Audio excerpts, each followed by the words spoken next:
11 मार्च. अहमपणा टाकल्यास प्रपंचातील लाभहानी झेलता येईल. प्रपंच हा परमेश्वर प्राप्तीच्या आड कधीही येऊ शकत नाही. आपण पाहतोच की प्रपंचात आपला कितीतरी लोकांशी निरनिराळ्या स्वरूपात संबंध येतो.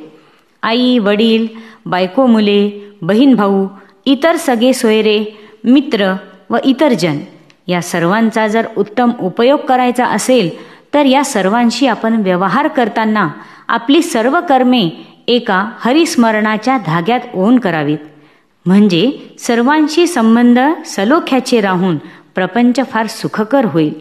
निदान तो तापदायक तरी खचित होणार नाही.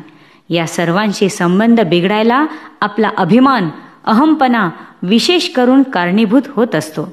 हा अभिमान श्रीमंतालाच असतो असे नव्हे तर गरिबांनाही तो सोडित नाही. आपण पुराणात वाचले आहेच की हिरण्यकश्यपूला जेव्हा भगवंतांनी मांडीवर घेऊन पोट फाडायला सुरुवात केली तेव्हा त्याचा हात अभिमानाने तलवारीकडे गेला. प्रत्यक्ष भगवंत समोर असूनही त्याने काही हात जोडले नाहीत. केवढा हा अभिमानाचा जोर!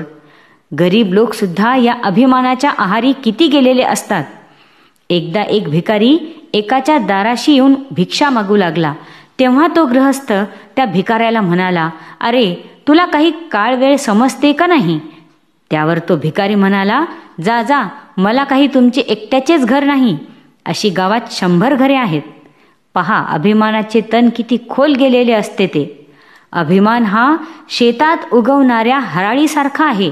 ही हराळी समूळ नाहीशी केल्याशिवाय चांगले पीक हाती लागत नाही. त्याप्रमाणे अभिमान संपूर्णपणे नाहीसा झाल्याशिवाय परमेश्वरी कृपेचे पीक येणेच शक्य नाही. फणस चिरताना एक काळजी घ्यावी लागते. हाताला तेल लावून तो कापावा लागतो व त्यातील गरे काढावे लागतात. म्हणजे हाताला चिकाचा त्रास न होता गरे चटकन निघतात. त्याप्रमाणे प्रपंचात नाम घेऊन व्यवहार केल्यास अभिमानाचा किंवा विषय वासनांचा चीक न लागता परमेश्वरी कृपेचे गरे हस्तगत करता येतात. हा अहमपणा, हा देहाभिमान टाकल्यास प्रपंचातील लाभ हानी हसत खेळत झेलता येईल. लहान मुले पावसाळ्यात कागदाच्या लहान लहान होड्या करून पाण्यात सोडतात. त्यातील होडी बुडाली तरी हसतात किंवा तरली तरी ती हसतात.